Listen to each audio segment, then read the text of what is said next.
gente! Bem-vindos a mais uma live, a terceira de 4 lives que eu vou fazer. E hoje a minha convidada tão especial é a minha amiga, que eu tanto amo, que é Ana Caroline Campagnolo. Ela já deve estar entrando aqui na live e eu espero que vocês gostem muito. A gente vai falar bastante sobre feminismo, se existe feminismo bonzinho, se existe feminismo radical, se eu posso ser católica, evangélica e ser feminista.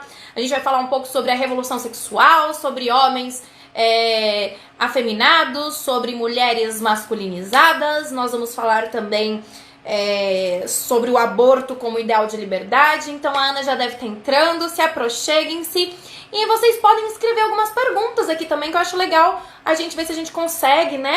A live só pode durar 1 hora, depois o Instagram boicota, a gente corta. Então, você pode deixar a sua perguntinha aí, que no final, se der tempo, a gente consegue ver. Acho que já vai dar certo, calma aí. Oi, Ana! Saudade de você! Saudade dos lençóis maranhenses? Saudades daquela areia, daquele ploc nosso, daquela aventura no caminhão. Meu Deus, que horrível! Saudades de você reclamando na minha orelha. O que eu tô fazendo aqui, meu Deus? Escuta como é que está esse bebê lindo. Gente, se vocês não sabem, Ana está gravidinha. É a mais nova gravidinha da direita. Belo momento para falar sobre aborto, né, Sara? Pegar uma grávida para falar sobre isso. Não, é a segunda vez que eu faço isso contigo. Segunda vez que eu faço isso contigo, mas eu prometo que um dia eu vou te compensar por isso. Tomara. O dia que você estiver louca, que você já tiver mais ou menos na segunda semana depois de parir, você vai estar toda acabada, sem conseguir tomar banho, sem fazer nada das coisas, você liga pra mim, aí eu juro, eu fico na sua casa, lavo sua louça, limpo tua casa, pra você conseguir tomar um banho, eu fico com o nenê. Ai, que graça. Tá prometido. Eu não sei se depois que nasce é pior do que os últimos 15 dias que eu passei mal, vomitando e eu não sei, não. Não, eu acho que não. Talvez amamentar. Você pegar o jeito direitinho, pega direitinho, aí não vai doer tanto. Agora, nos primeiros dias, que eu não tinha muito, assim, não tinha ninguém para me ensinar, porque a minha mãe já tinha me parido há 24 anos, então ela não lembrava também como é que fazia para amamentar direito. Então, dói bastante se você não souber. Mas, graças a Deus, eu tinha uma pessoa para me ensinar. A hora que eu peguei o jeito, minha filha, aí foi TT para tudo quanto é lado. Mas vai dar tudo certo. Olha, essa live é contra o aborto, Sarinha. Vamos parar de falar das dificuldades de ter um bebê, por favor. É isso mesmo. Vamos lá, então. Vamos direto ao ponto. Ana, você estava assistindo o filme, né? Só para colocar vocês no contexto, essa terceira live que eu tô fazendo para divulgar o filme, né, da minha vida, que não mais, evidentemente, se chama A Vida de Sara.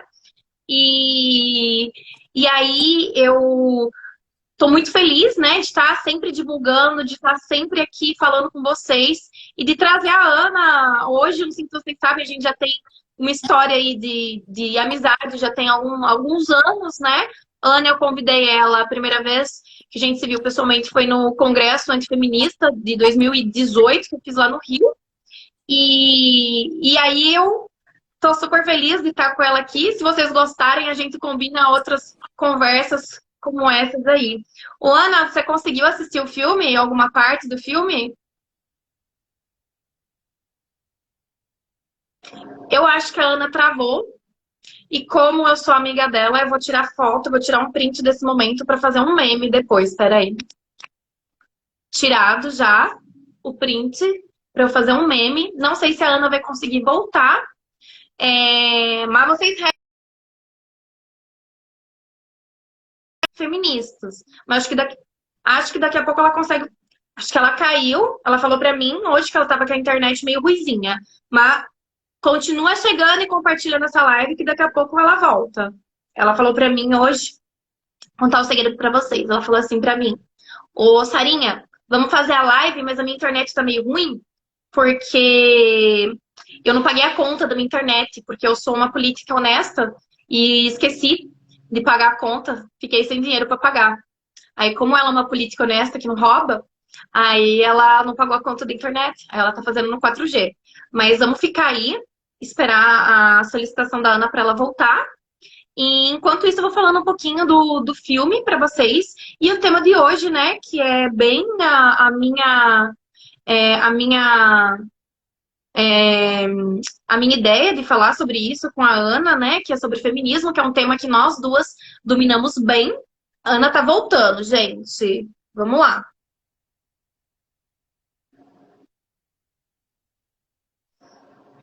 Acho que vai dar certo. Dedinhos ao alto. Eu não conseguia. Tava tentando arrumar o fone, Sara. Melhorou? Melhorou. Eu tô te ouvindo melhor agora. Agora Meu vamos Deus. lá. É, isso é boicote feminista, não se preocupa não. É um Instagram que é feminista e fica derrubando a gente. Escuta, Pois é. Ana, uma das coisas que as pessoas mais perguntam pra mim e que eu tenho uma dificuldade, não, eu não tenho dificuldade para explicar, eu explico bem, mas às vezes eu tenho dificuldade de entender isso e até de suportar, que é a ideia de que existe um feminismo bonzinho, que é quando aquela menina que ela tem aquele apreço pelo movimento chega e fala, nossa, mas eu sou feminista, mas eu não sou radical, eu sou feminista, mas eu não concordo com isso de tirar os peitos para fora. Eu sou feminista porque eu luto, quero lutar pelas mulheres.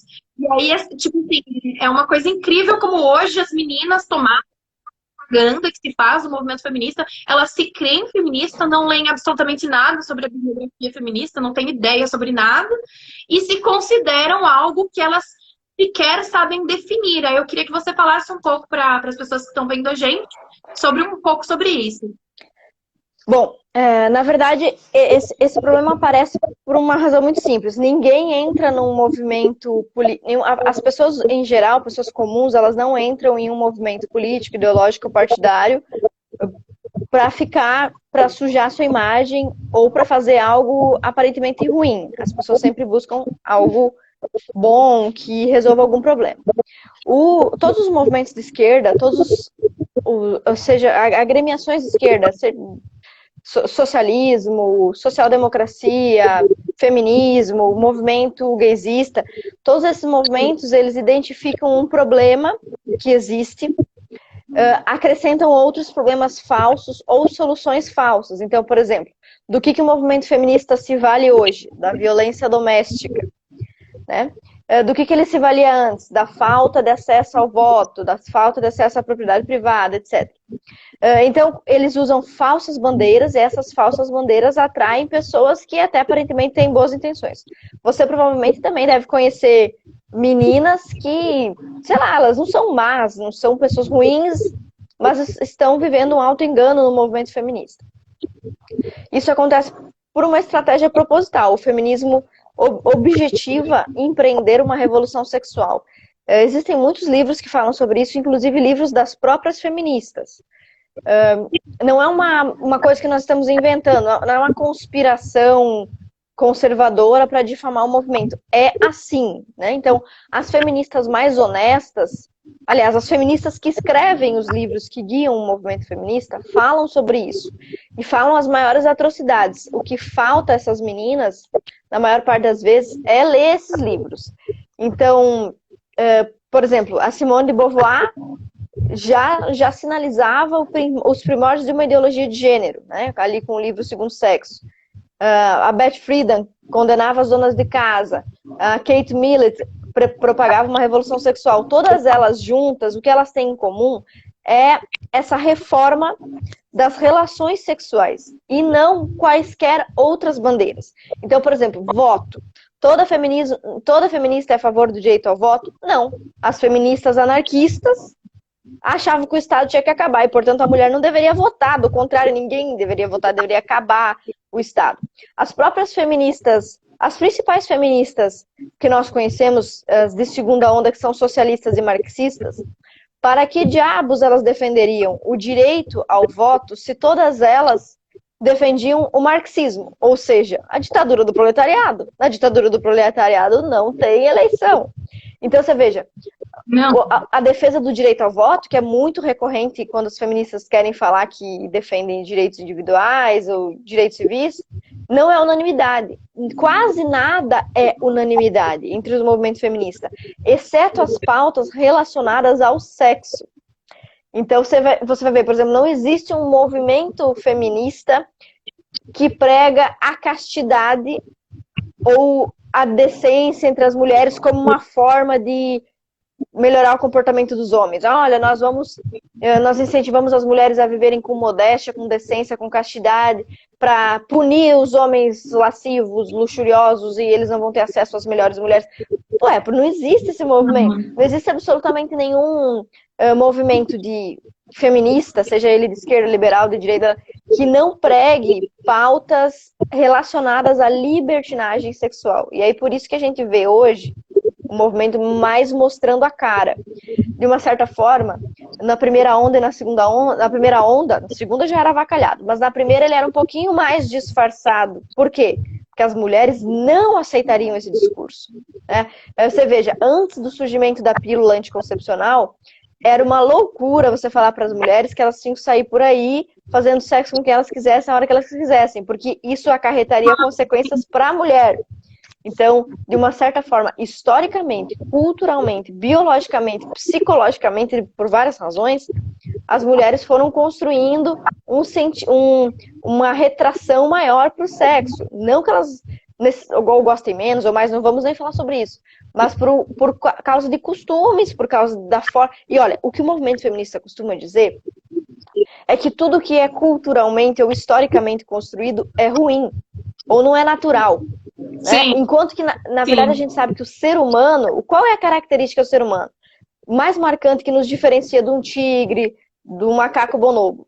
Nós temos memória e a capacidade de construir tradições. A gente consegue experimentar em gerações anteriores o que é bom, ensinar para as novas para que isso seja feito. Então, a tradição, o costume, a cultura, o desenvolvimento de hábitos, por mais que sejam culturais, não sejam naturais, eles são, na verdade, naturais, porque é da natureza do ser humano construir cultura, construir tradição. Então, isso não é antinatural, né? O que seria antinatural do ser humano? Ele se comportar como um bicho. Isso não faz parte da natureza humana.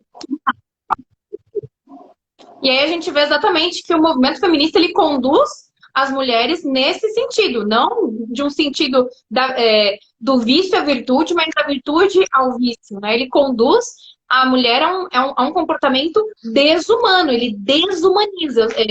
Santo Tomás de Aquino sempre dizia, né, que não existe nenhum animal que se desanimaliza. Um gato não se desgatiza, um cachorro não se descachorriza, mas o homem se desumaniza.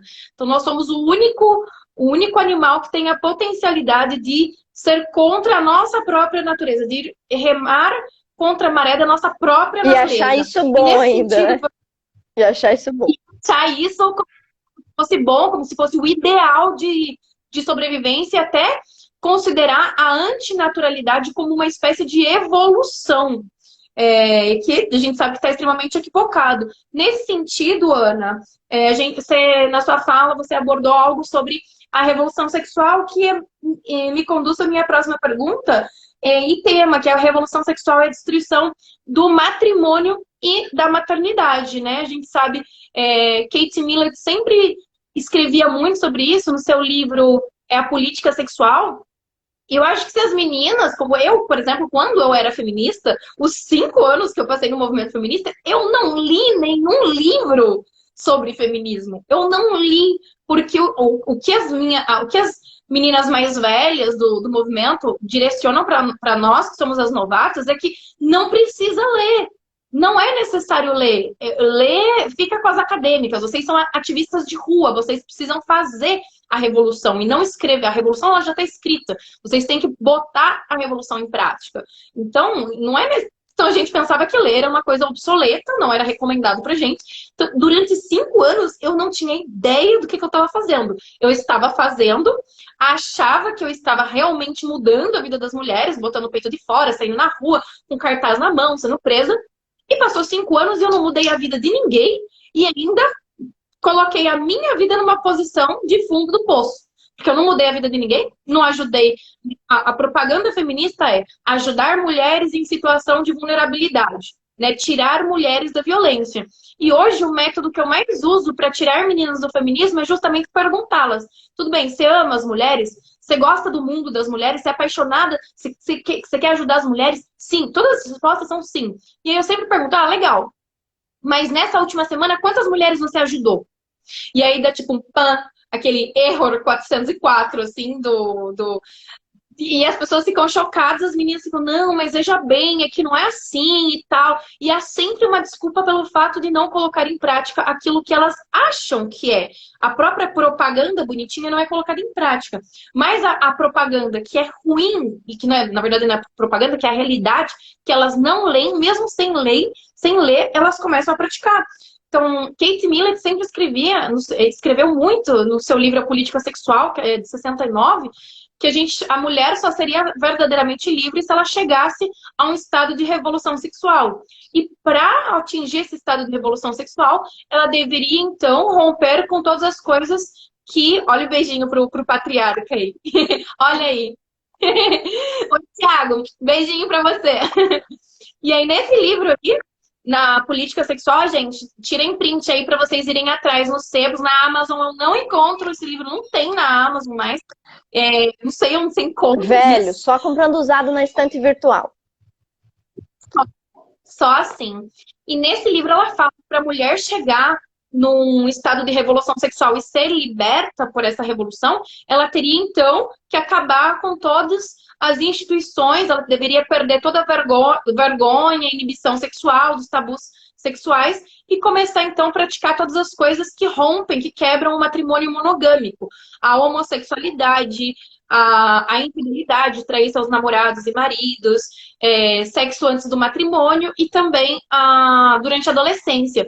Então, Kate Millett, nessa perspectiva desse livro, ela dá todo um manual de como fazer, de como aprofundar e desenvolver a revolução sexual. E a gente pensa nessas 4 coisas que ela sugere pra gente, que ela afirma que vai mudar o mundo das mulheres, que é a homossexualidade, a infidelidade, sexo antes do casamento e durante a adolescência. Essas coisas conduzem mesmo a mulher a um status de liberdade? Eu queria que você comentasse um pouco sobre isso.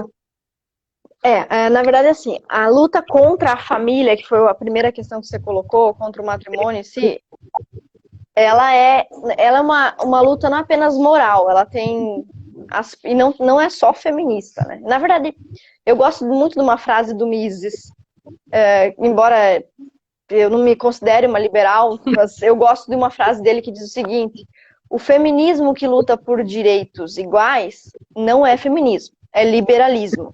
E o feminismo que luta por mudar a natureza humana não é feminismo, é marxismo, socialismo.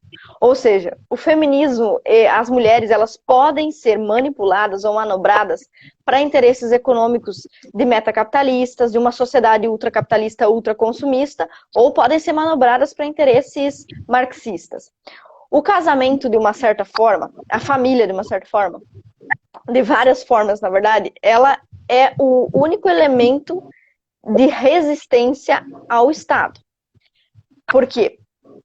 Cria uma interdependência entre os seus membros, marido, mulher, crianças, e também reforça a identidade. Então, existem inúmeros dispositivos que não somente o marxismo, mas até mesmo interesses do grande capital, como diria a Luciana Genro, mas até mesmo interesses metacapitalistas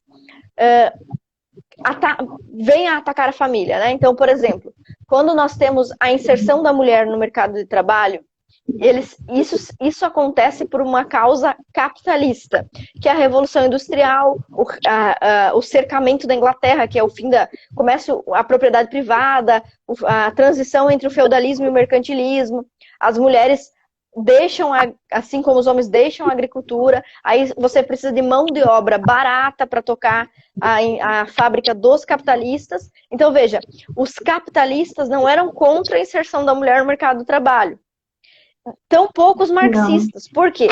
Porque os marxistas queriam que a mulher deixasse de depender do marido, passasse a ser uma força de capital, uma força produtiva para o Estado, e os burgueses, o Estado capitalista, queria mais contribuição. Então, todo mundo estava interessado em tirar a mulher do casamento tradicional. As únicas pessoas que eventualmente se posicionavam contra isso eram conservadores, que faziam isso não por interesses econômicos, porque, diferentemente de todos os outros que têm ideologia, o conservador, em essência, é o cara que não tem uma ideologia. É o cara que, de uma forma mais livre, tenta observar o que funciona para continuar reproduzindo e o que não funciona para realizar mudanças gradativas. Então, a família, ela representa uma resistência a qualquer modelo de tirania estatal. Seja o Estado policial, seja o Big Brother. Se você pegar, por exemplo, duas distopias, a distopia de 1984 e o Admirável Mundo Novo, que são formas diferentes de controle global, né, de controle estatal. Você vai ver, nas duas a família representa um elemento de resistência. Para o capitalismo veroz consumista, a família é um elemento de resistência. Para o marxismo também. Então, como é uma força muito forte de formar identidades e de impedir a massificação, porque na família você aprende os valores, principalmente, até pouco tempo você aprendia a religião da família também. Você aprende uma sucessão de costumes, hábitos e tradições que te colocam em choque quando o Estado tenta te propor uma coisa massificadora. Aí você vai dizer, não, peraí, eu não concordo, não é, do meu ponto de vista não é esse, tal. Então gera uma resistência. Percebendo isso, Marx, antes de morrer, ele, aliás, embora ele tenha construído uma narrativa de luta de classes entre proletários e burgueses, antes de morrer, em notas que ele deixou rabiscadas, manuscritos, que depois Engels chegou a publicar, ele já tinha identificado que dentro de casa a mulher era o proletário, o marido era o burguês e havia também uma luta. Então ele construiu essa narrativa de que a mulher precisava se libertar. Existe um livro muito bom que eu vou mostrar para vocês agora, que é esse daqui. Karma e Sarita, Karma aí. Esse daqui. Então, um livro introdutório que eu acho também. Eu não sei, eu já falei muito deles, a família e o comunismo. Nesse livro, os primeiros a propagarem o fim da família foram os marxistas, né? Na era moderna. E a Alexandra Kollontai era uma super marxista. Essa mulher aqui. Esse livro é super barato. Eu paguei R$5, comprei no sebo, tá? R$5. Olha, A Família e o Comunismo. A Alexandra Kollontai defendia o verdadeiro... Oi? O que você disse? Até a cara dela, a cara de endemoniada. Ela defendia o verdadeiro feminismo marxista, né? Que é o feminismo de segunda onda. E antes a gente também já tinha uma luta contra a família, mas a gente pode falar disso depois. E ela escreve claramente no livro dela que o objetivo da sociedade comunista não é criar uma mulher independente, porque não existem pessoas independentes. Os homens não são independentes, eles dependem de coisas, né? Do mercado, se ele for um empreendedor, um rentista, ele depende do mercado. Se ele for um funcionário, ele depende do patrão. Se for um funcionário público, depende do governo. Enfim, as pessoas todas dependem de algo. As mulheres dependiam dos seus maridos, e os seus maridos dependiam de alguma outra coisa. Então, a proposta da Alexandra Kollontai era que todos, mulheres, mas todos do Estado. Então, essa é a razão principal porque a família é inimiga da revolução ou mesmo do globalismo.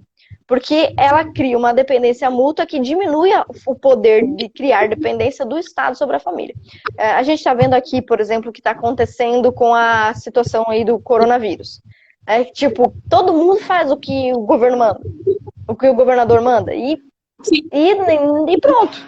Algum reclama aqui, reclama ali, mas não há muito o que fazer. Enquanto que você, em sociedades mais conservadoras, mais tradicionais, elas representam uma reação mais forte. Um exemplo bem simples. Educação pública compulsória, que é a educação brasileira, a educação obrigatória para as crianças. Aqui no Brasil é uma realidade quase incontestável, as pessoas não pensam sobre isso. Mas quando isso foi levado como proposta para outros países, como os Estados Unidos, a população se revoltou, tipo, muito. Não, nós não aceitamos, não vai ter isso aqui nos Estados Unidos.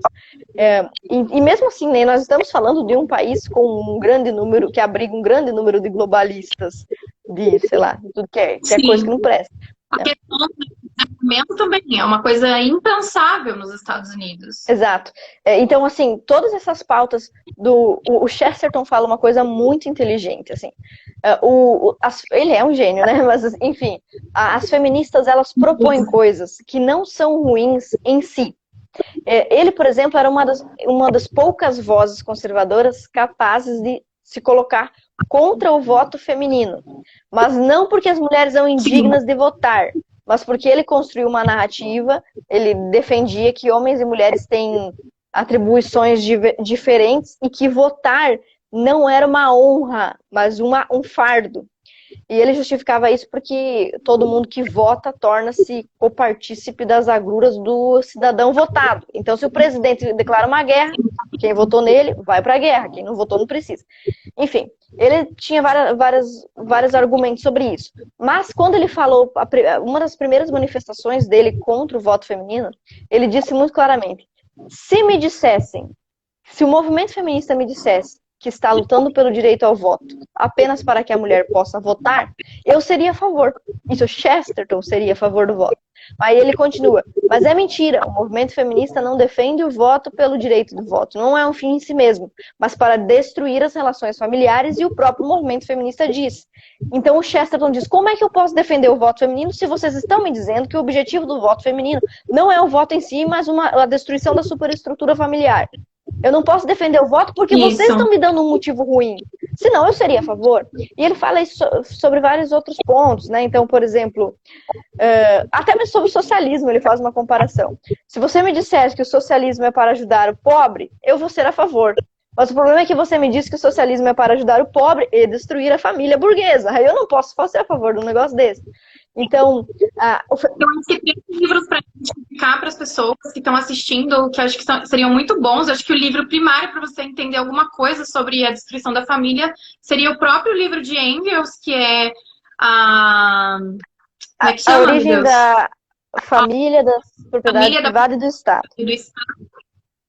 Isso, é um livro muito pequenininho, eu acho que ele não chega a ter 100 páginas, talvez, mas ele é bem pequenininho e é essencial para você entender o que ele fala sobre a origem da família, que a família seria, então, a primeira instituição opressora e, por isso, para haver uma liberdade, há que se destruir a família, etc. A origem do que é o matriarcado, do que é o patriarcado e como que uma coisa é muito melhor para uma sociedade, seria o matriarcado, que o patriarcado ele é opressor, enfim, eu acho que é bem introdutório para a gente entender de feminismo e de luta de classes.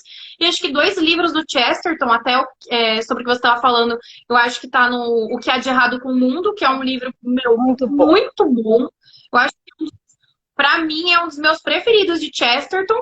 E o outro que eu posso indicar também para as pessoas é A Superstição do Divórcio, que é um livro muito bom para quem tem uma certa ingenuidade, né, ele não fala, o livro se chama A Superstição do Divórcio, mas ele não discorre o livro todo sobre divórcio, voto, né? Mas ele fala exatamente.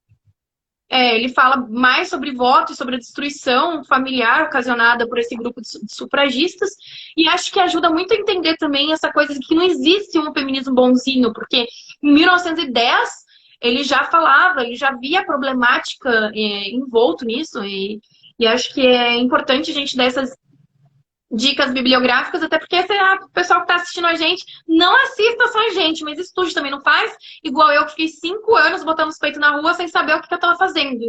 E eu brinco que eu servi aos metacapitalistas exatamente como as mulheres que saíram para fazer aquela marcha dos cigarros em Nova York também. Então, uma das primeiras manifestações na rua, assim, de mulheres organizadas, foi porque era feio fumar. Então, era feio fumar, e a empresa foi lá e fez um puta anúncio, assim, uma puta propaganda bonita de mulheres fumando, e as mulheres foram pra rua, todo mundo pelo direito da mulher fumar, e na verdade elas estavam fazendo propaganda para uma empresa de cigarros que ficou milionária com a ação das mulheres. Elas achando que elas eram revolucionárias e brigando pelo seu direito, na verdade elas estavam sendo usadas e utilizadas como ferramenta para enriquecer uma elite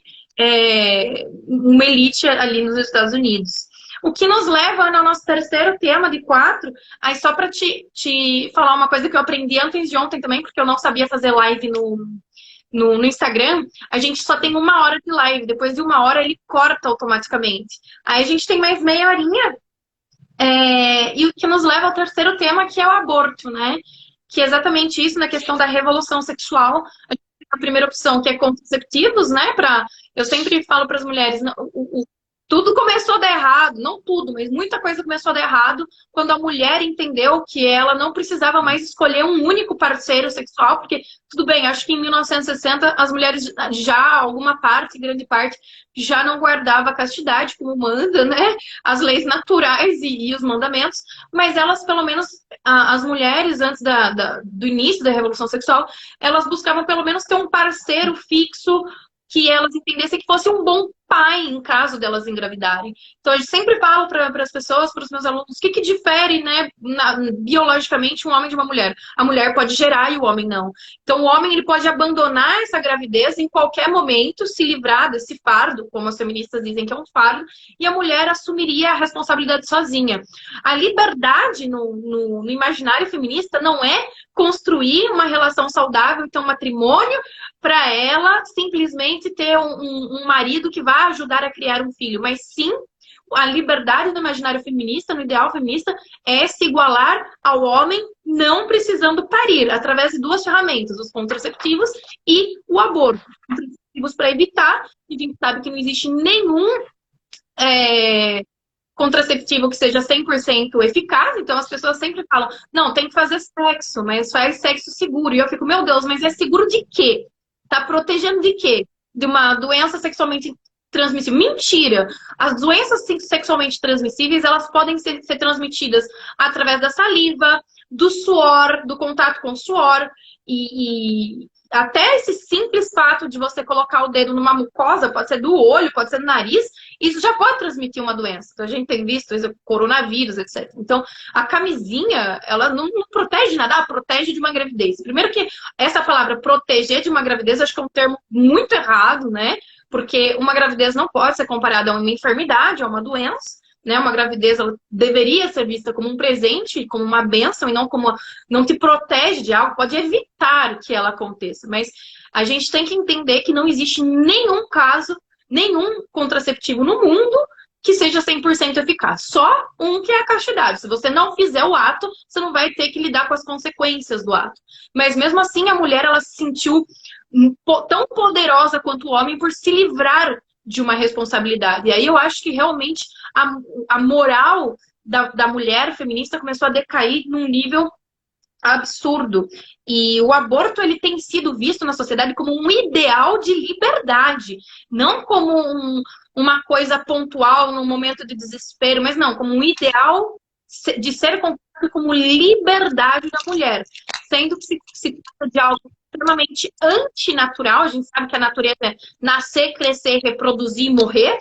Então, quando você deixa de reproduzir, você está causando um ato antinatural, está fazendo um movimento antinatural contra você mesmo. Ou seja, se cortar, praticar automutilação, tentar suicídio e fazer aborto, está no mesmo nível hierárquico de antinaturalidade. Porque a natureza é nascer, crescer, reproduzir e morrer. Isso tanto do ser humano quanto de bactérias e fungos. Então, essa é a natureza das coisas. Nascer, crescer, reproduzir e morrer. E quando você quebra esse sentido, você está praticando um ato natural. E quando você pratica um ato natural contra si mesmo, jamais a gente pode falar que isso é seguro. E aí eu queria que você falasse um pouco sobre esse ideal de liberdade, sobre o aborto como ideal de liberdade, sobre os feministas. Depois eu complemento um pouco falando das causas, das consequências físicas e psicológicas que o aborto causa nas mulheres, que esse procedimento causa. como eu sabia que a gente ia chegar nesse assunto, eu preparei uma pilha de livros que eu queria recomendar para o pessoal. Eu tenho certeza que você conhece alguns, você é especialista no assunto, mas eu vou mostrar eles aqui agora e vou publicar lá no meu Instagram a lista com os livros, com todos, porque a gente tem pouco tempo, não vai conseguir falar todos eles.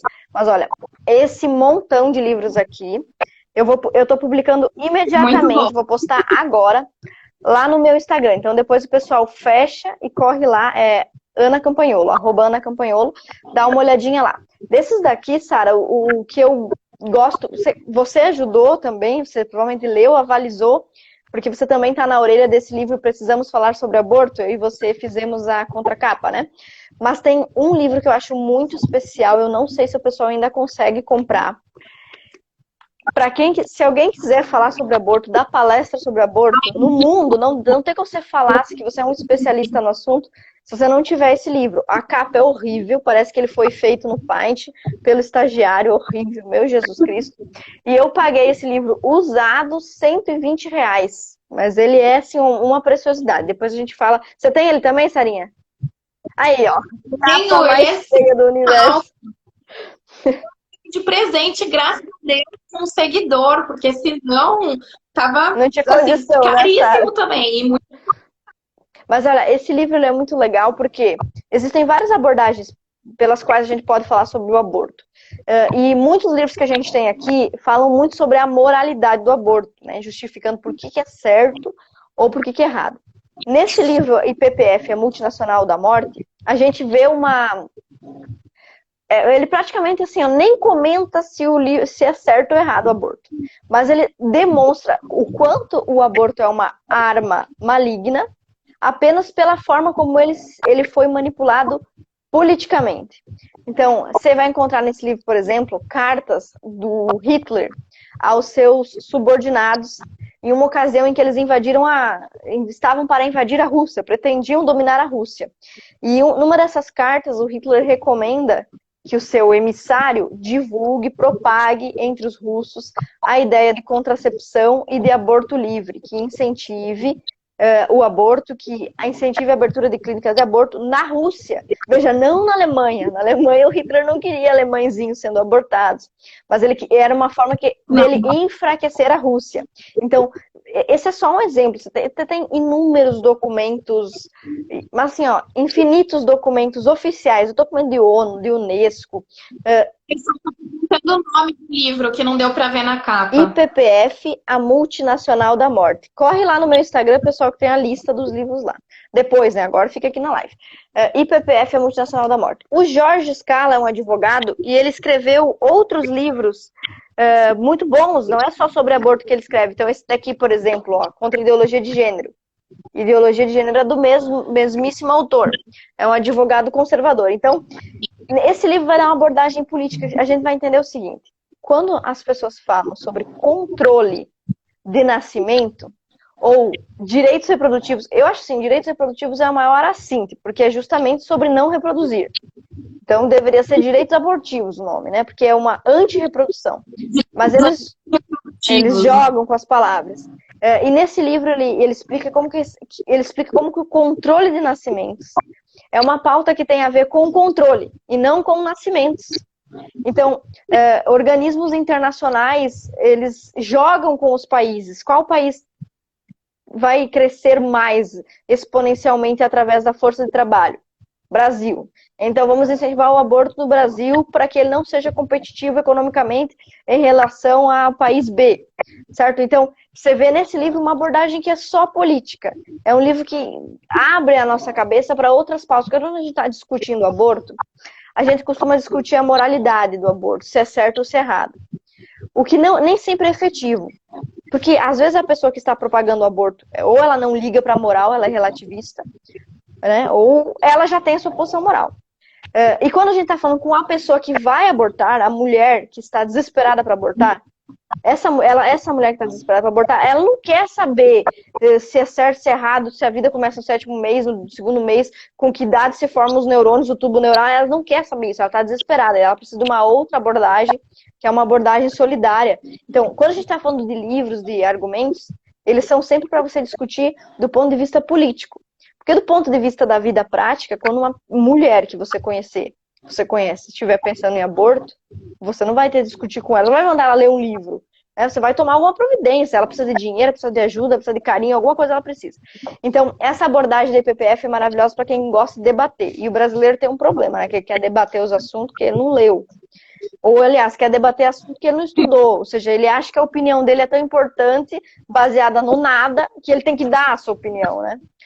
Então, eu deixei esse livro para vocês, que é bem legal. IPPF, a Multinacional da Morte.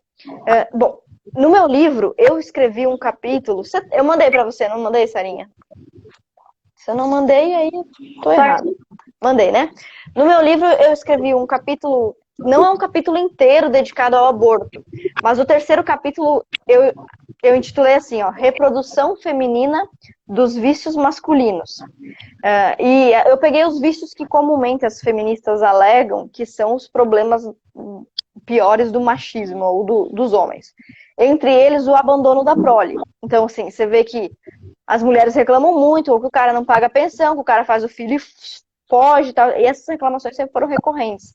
E não tem a ver com o movimento feminista agora, né? É uma reclamação, é um problema que realmente se comete. E o movimento feminista, ele faz o quê? Em vez de, assim, no lugar de questionar a conduta masculina e melhorá-la, ele quer que as mulheres tenham o direito de reproduzir os mesmos defeitos que são comumente tidos como masculinos, como o abandono da prole. Então, assim, a mulher vai abandonar a sua prole também, ou vai tratá-la com descaso. Aí, nesse trecho onde eu falo sobre isso, eu comento as questões do aborto relacionadas à revolução sexual. E olha, como as pessoas se enganam muito sobre o feminismo. Elas pensam que essas pautas sexuais começaram na segunda onda, em 1960. Mas a Margaret Sanger abriu a primeira clínica de aborto em 1920, ao mesmo tempo em que estavam lutando pela aprovação do voto. Então, você veja, tem uma relação enorme entre tudo isso aí. É voto, propriedade privada, inserção da mulher no mercado de trabalho, tem uma relação que liga tudo. E em 1920 ela já abria clínicas abortistas. Só que essas clínicas elas não tinham a mesma procura que existe hoje. O movimento feminista percebeu o seguinte: eu posso abrir 500 clínicas abortistas numa cidade. As mulheres não vão querer matar seus filhos. A menos que se construa uma agenda onde se demonstre as vantagens de fazê-lo, né? E de fazê-lo de uma forma generalizada, né? Porque, evidentemente, formas de abortar e de evitar filhos sempre existiam. Mas uma campanha para que isso aconteça é um negócio que... né? Tipo assim, vamos lidar com isso como se fosse um problema, uma situação ruim a ser enfrentada. Então, eventualmente, quando acontecer essa situação ruim, nós vamos... Não, eles lidam com uma pauta a ser defendida positivamente, em busca de ações afirmativas em prol do estabelecimento do aborto. E como eu tento falar sobre isso, mas esse não é um livro anti-abortista necessariamente, né? Então, são muitos assuntos relacionados ao feminismo, eu tento focar mais nesse capítulo 3 do meu livro, sobre as falsas promessas relacionadas ao sexo que o movimento feminista entrega. Então, algumas mentiras muito absurdas que estão espalhadas a respeito do sexo, uma delas é que você terá mais prazer no sexo quanto maior quantidade de parceiros você tiver. O que é, assim, estatisticamente falando, uma coisa absurdamente mentirosa.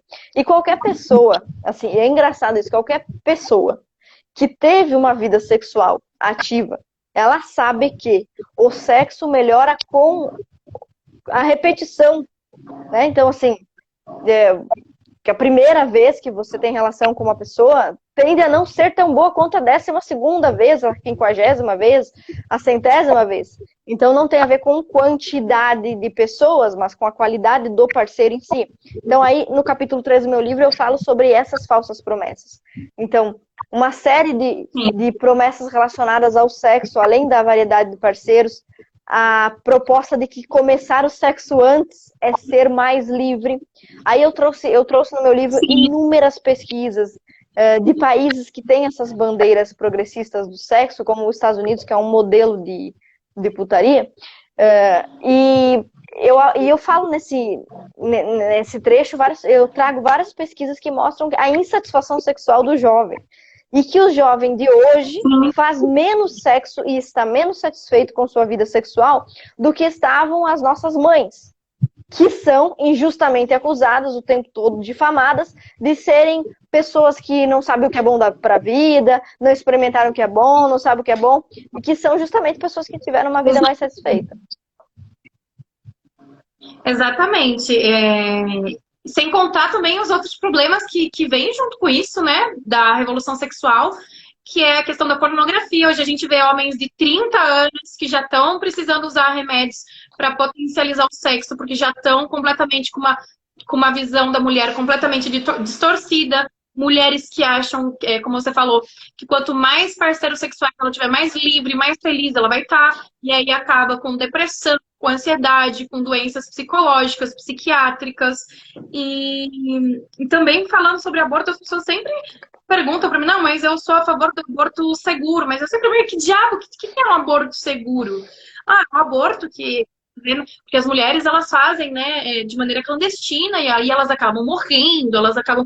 E eu sempre falo, gente, pelo amor de Deus, vocês sabiam que no ano de 2017, mais de 1.677 mulheres abortaram no Brasil e 7 morreram? Então, assim, você não sabia que o aborto que está legalizado no Brasil em caso de estupro, em caso de má formação, em caso de risco de vida da mãe, ele é permissivo, ele não é punido pela lei, mas há muitas mulheres que entram dentro de um hospital vivas e saem mortas. Por que isso acontece? A gente não está falando de uma clínica clandestina, nós estamos falando do SUS. Então, por que isso acontece? Porque não existe aborto seguro. Mas como é que não existe aborto seguro? Se cortar é seguro? Tentar suicídio é seguro? Então, você está tentando contra uma natureza do seu corpo. Então, o único aborto que é seguro é o aborto espontâneo, que por alguma razão o corpo da mulher vai expelir o bebê por alguma razão. Agora, o aborto que é provocado, você está causando uma ferida, você está causando um machucado em si mesma. Ah, mas a OMS recomenda o uso do misoprostol, que é o Citotec, como algo super saudável e normal. É a mesma OMS que falou que o vírus chinês, que é o que o coronavírus não transmite pessoa para pessoa. Então, a gente não pode levar em consideração o que organizações internacionais, o que fundações internacionais, por mais famosas que elas sejam, fale. O óbvio é o óbvio. O seu corpo está programado naturalmente para você reproduzir, não para você não reproduzir. E aí eu sempre falo, gente, qual é a segurança que traz um aborto? Eu fiz uma nota técnica quando eu trabalhava no Ministério e eu quero transformar ela num artigo, ou até talvez escorrer um livro sobre isso, que a Associação Internacional de Vida Humana dos Estados Unidos, ela lista algumas das dezenas de consequências físicas que o aborto pode ocasionar, como perfuração do útero, perigo de lesão no intestino, na bexiga ou nas trompas, perda de sangue ou fortes hemorragias causadas pela falta de contração do músculo uterino, endometrite, ou seja, inflamação do endométrio pós-aborto, infecção uterina secundária, gravidez ectópica, ou seja, se você fez um aborto, há chances muito mais altas de numa próxima gravidez você ter a gravidez ectópica, que é a gravidez dentro das trompas.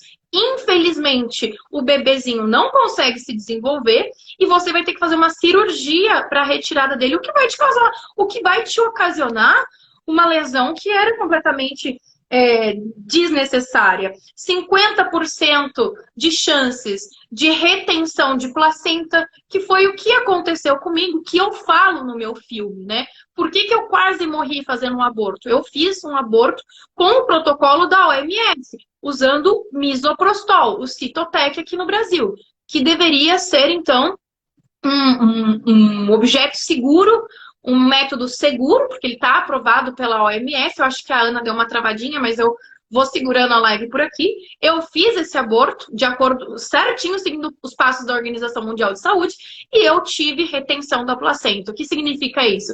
Que durante 10 dias, eu tive restos de placenta e restos de bebê dentro do meu corpo apodrecendo comigo. O que me levou a uma hemorragia, a ter uma febre, a ter uma infecção, e eu quase perdi a vida por isso. Lembrando, o aborto que eu fiz foi exatamente como indica a Organização Mundial de Saúde. E é exatamente como se faz nas clínicas de aborto nos Estados Unidos. Quando você chega nos Estados Unidos, você pode optar por vários tipos de aborto, eles vão indicar, mas a maioria simplesmente compram o misoprostol e vão fazer isso em casa. E quando elas começam a sentir as contrações, elas voltam para a clínica. Muito dificilmente elas ficam o tempo todo na clínica, porque não tem espaço para todo mundo. Então, como que isso pode ser seguro? Sem um monte, né? Extração total do útero, que é histerectomia, possibilidade de placenta prévia na próxima, 50% também de possibilidade de placenta prévia, de você apresentar uma placenta prévia. O que é isso? Um descolamento de placenta e as consequências psicológicas, que são horríveis, né? A Associação de Psiquiatria do Reino Unido divulgou um estudo no ano passado, em julho de 2019, nos mostrando que para as mulheres que fazem um aborto, o suicídio é cerca de 6 vezes maior após uma mulher fazer um aborto do que após dar à luz ao seu bebê. Ou seja, se você fizer um aborto, você tem 6 vezes mais chances de se suicidar do que se você tivesse o seu bebê. O aborto está associado a taxas significativamente maiores de morte para as mulheres até 10 anos após o primeiro procedimento. Então, pode ser mortes de coisas físicas até se suicidar. As mulheres que tiveram aborto frequentemente experimentam desordens de saúde mental 30% a mais em comparação a mulheres que não tiveram um aborto. E as mulheres que fizeram um aborto têm até 30% mais chances de cometer suicídio. Então, essa história de aborto seguro é a maior mentira que já fez. Quando o aborto não destrói teu corpo, ele destrói teu psicológico. Quando não, ele destrói a tua alma. E essa é uma propaganda que eu acho que é a maior propaganda feminista hoje. E acho que aí a gente já vai caminhando no final, Ana. A gente tem mais 6 minutinhos aqui para você. Pode concluir com vontade, eu só encerro a live. É exatamente isso. Por que as feministas querem tanto falar sobre aborto? E eu sempre falo, porque elas são pagas para isso. Eu tenho meu corpo pelado, maravilhoso, com 15 quilos a menos, na rua de graça. Então eu era paga para fazer isso. Eu era paga em dólares, $1.000 por semana para fazer protesto. Então, hoje, estou falando que todos os feministas ganham dinheiro. As grandes organizadoras, líderes de coletivos, sim, são financiadas por fundações internacionais, que eu acho que esse livro que na IPPF fala muito sobre isso, sobre o potencial que fundações privadas têm de fazer uma ingerência em nações que pensam que estão soberanas, têm a sua soberania respeitada. E acho que você pode concluir, Ana, sobre isso, sobre como o movimento feminista se tornou, na verdade, e como nunca foi um movimento de reivindicação por direitos das mulheres, mas como isso se tornou um negócio lucrativo para as indústrias de aborto.